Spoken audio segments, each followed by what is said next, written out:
तो भाई और बहनों, कुछ एक सवाल हैं विषय वासनाओं को लेकर कि भक्ति मार्ग में किस कदर वो बाधक हैं, और जब तक हम इनसे दूर नहीं होंगे हम उम्मीद छोड़ दें कि हम सतलोक चले जाएंगे।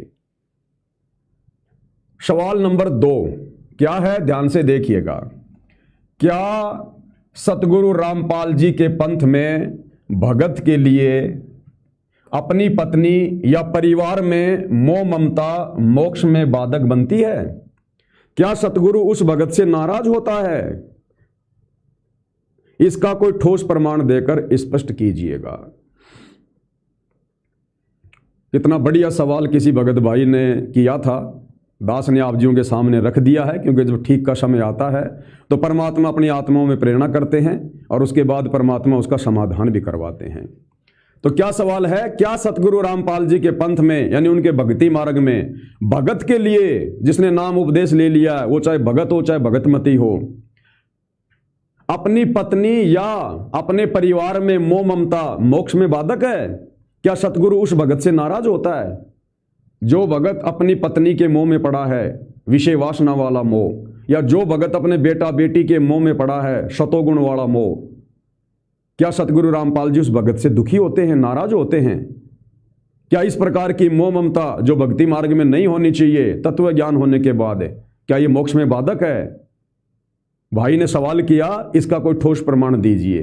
तो साथ संगति में तो बिना प्रमाणों की बात होती ही नहीं है। अब भाई और बहनों, इस सवाल का जवाब आप जियों को मिलेगा।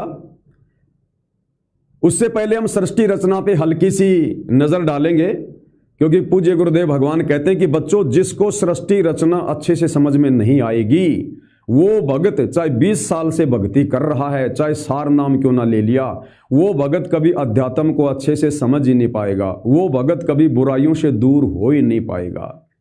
तो सृष्टि रचना के माध्यम से परमेश्वर ने हमें बताया कि भक्ति मार्ग में यानी तत्वदर्शी संत से नाम उपदेश लेने के बाद किसी व्यक्ति या वस्तु पर आकर्षण या आसक्ति बहुत बड़ा रोग है।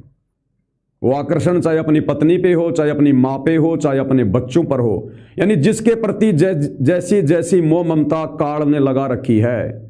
जैसे माँ और बेटे का एक विशेष प्यार होता है, जो ममता होती है, अगर तत्व ज्ञान लेने के बाद हम उसी प्रकार से उस ममता में यदि हम पड़े रहे तो भी हम पार नहीं हो पाएंगे। और पत्नी के प्रति या पति के प्रति जो मोह ममता होती है रजोगुण वाली, यदि उपदेश लेने के बाद हम उसी चक्कर में पड़े रहे, मोक्ष नहीं करवा पाएंगे। भाई बहन के बीच में जो विशेष प्यार होता है, यदि हम उसके चक्कर में पड़े रहे तो भी हम पार नहीं हो पाएंगे। अब सतगुरु से उपदेश लेने के बाद हमने प्यार प्रेम से तो परिवार में रहना है, लेकिन हमने आवश्यकता से ज्यादा अपनी जिम्मेदारियों के अलावा उनके अंदर नहीं घुसना है।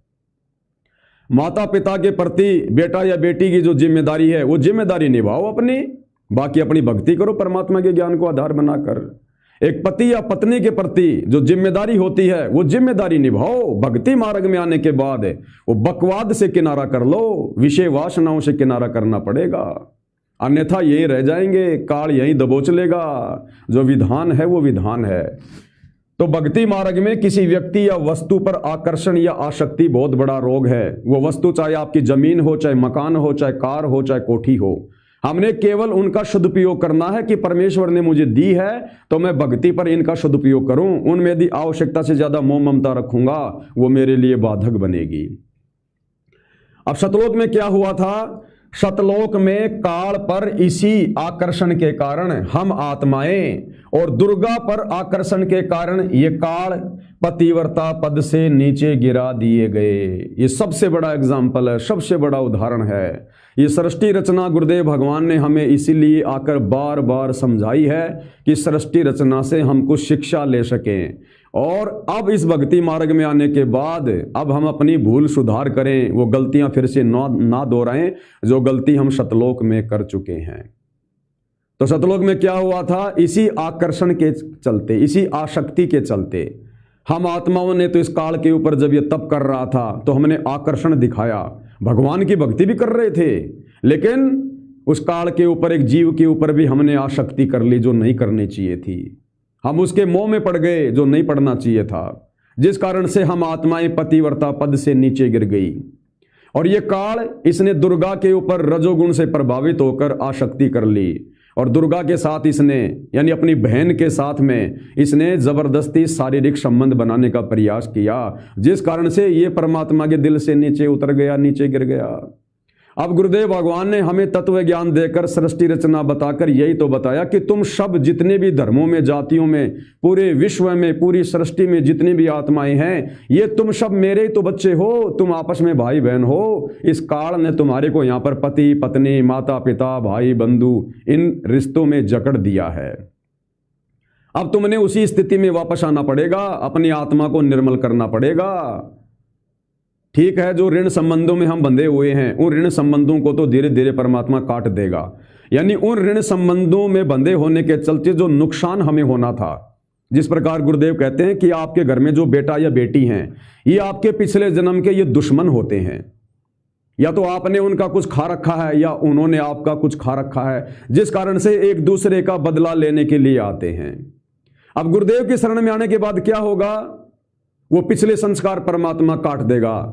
हम जो एक दूसरे के प्रति राग द्वेष में आके लड़ाई झगड़ा करके हम जो दुखी होने थे, जो परेशान होने थे, बाप बेटे को मार देता है, बेटा बाप को मार देता है, बेटा शराब पीता है, बाप कमाता है, या बाप जो है दारू पीता है, शराब पीता है, और बेटा सारी जिंदगी कमाता रहता है, दुखी रहता है।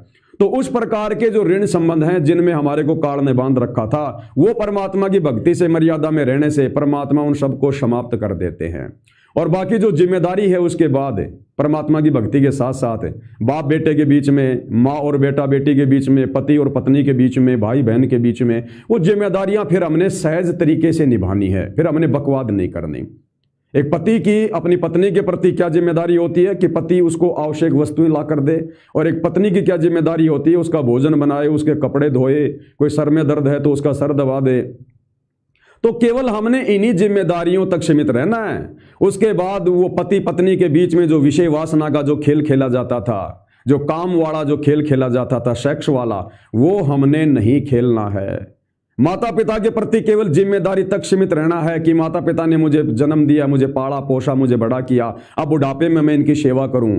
ना कि जिस प्रकार से ये जगत वाले अपने माता पिता के स्टेटस लगाते रहते हैं, फोटोएं डालते रहते हैं, मेरी माँ ही मेरा जीवन है, मेरा बाप ही मेरा जीवन है, इनके बिना मेरा जीवन अधूरा है। तो इस प्रकार की मोह ममता में भगतने नहीं पड़ना है।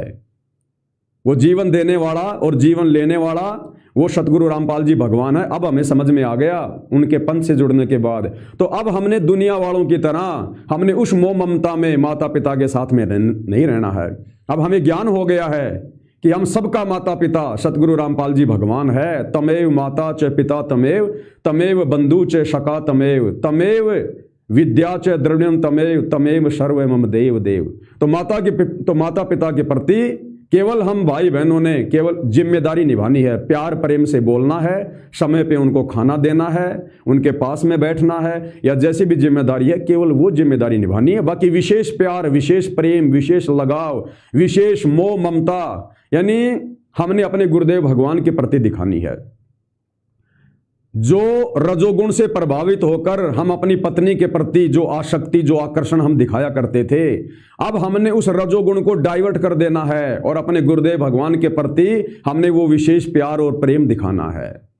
जिस सतोगुण के चलते हम माता पिता, भाई बहन, बेटा बेटी, पोता पोती के प्रति हम जिस आसक्ति में थे, हम जिस वो आकर्षण में थे, अब हमने सतोगुण को डाइवर्ट कर देना है। तत्व ज्ञान लेने के बाद वो विशेष प्यार प्रेम हमने अपने गुरुदेव भगवान में दिखाना है। अब तो इस प्रकार से भाइयों और बहनों, आप और हमने इस काल की बेड़ियों को गुरुदेव के ज्ञान को आधार बनाकर काटना है। जब तक हम पाक और पवित्र नहीं होंगे, हम गुरुदेव भगवान के हृदय में समाने योग्य नहीं होंगे। इस बात को पल्ले गांठ मार लेना।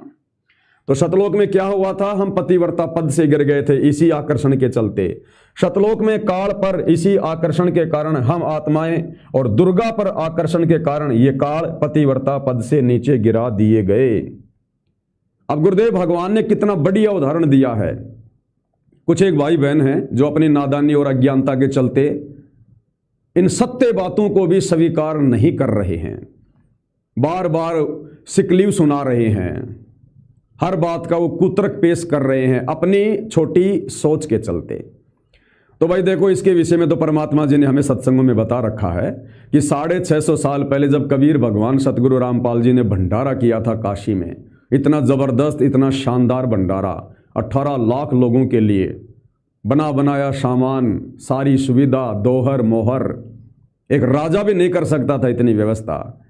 और अंत में शेख तकी ने क्या कहा कि ऐसे ऐसे भंडारे तो हम 100 कर दें, ये क्या भंडारा किया है। तो उनके विषय में आदरणीय गरीबदास जी ने कहा कि कोई कहे जग जो नार करी, कोई कहे महोछारे, अरे बड़े बड़ाई किया करें ये गाड़ी काढ़े ओछारे।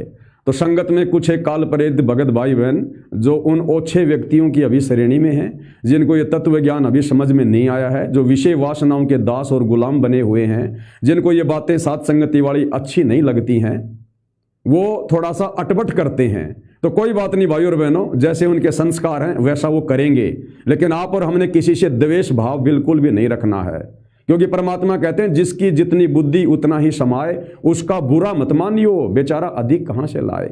अरे गधे की आंख में घी डालोगे तो यही सोचेगा मेरी आंख फोड़ रहा है, जबकि हम तो अच्छा काम कर रहे हैं। तो सतगुरु की आत्माओं को हम तो निर्विकारिता की ओर लेकर जाने का प्रयास कर रहे हैं, सतगुरु के ज्ञान आधार से, सतगुरु के आशीर्वाद से।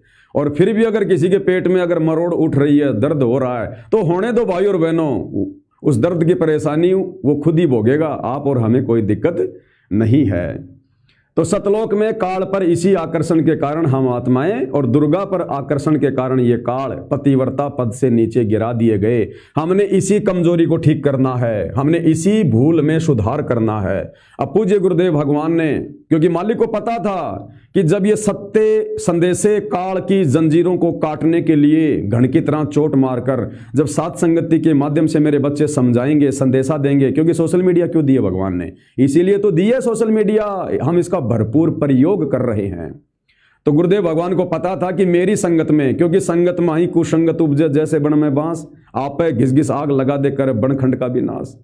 तो मालिक को पता था कि जब सात संगति से जुड़कर मेरे बच्चे इस प्रकार के संदेशे देंगे जो काल की छाती में सीधी टक्कर मारेंगे, तो काल को सहन नहीं होगा। फिर काल क्या करेगा, मेरी संगत में जो काल प्रेरित भगत हैं, जो विषय वासनाओं के दास हैं, काल उनमें प्रेरणा करेगा। और विषय वासनाओं को बनाए रखने के लिए, विषय वासनाओं को अच्छी प्रकार से सही बताने के लिए कि विषय वासना कोई गलत नहीं है, विषय वासना से क्या हो जाएगा, हम तो भक्ति कर रहे हैं, अपनी पत्नी के साथ तो ऐसा करने के लिए गुरु जी ने कभी मना नहीं किया, तो वो काल प्रेरणा से इस प्रकार से रोड़ा अटकाएंगे, अपनी चालबाजी वो दिखाएंगे। लेकिन भाई परमात्मा जो काम करते हैं, पुख्ता काम करते हैं। तो परमेश्वर अंतर्यामी सतगुरु को इन तमाम बातों का पहले से ज्ञान था, इसलिए गुरुदेव भगवान ने पहले से ही, हिसार जेल जाने से पहले ही अपने कर कमल से लिखित पवित्र पुस्तकों में सारा विवरण पहले से ही लिख के दे दिया है। तो भाई और बहनों, ये जो आवश्यकता से ज्यादा, ये जो मोह ममता है, देखो मोह ममता आवश्यकता से ज्यादा नहीं करनी, थोड़ी बहुत धीरे धीरे धीरे धीरे परमात्मा दया करेंगे, हट जाएगी। लेकिन ये जो विषय वासना है, ये जो काम वासना है, इसको थोड़ा थोड़ा करके नहीं काटना होता है, इसको तो बिल्कुल जड़ से, जैसे गुरुदेव कहते हैं ना कि बुराई को तो शुरू से खत्म कर दो, शुरू से ही। अगर उसकी जरा भी आपने जड़ें छोड़ दी, वो फिर से हरी हो जाएगी। तो इस विषय वासना को विशेषकर, इसको तो हमने जड़ से काटना है।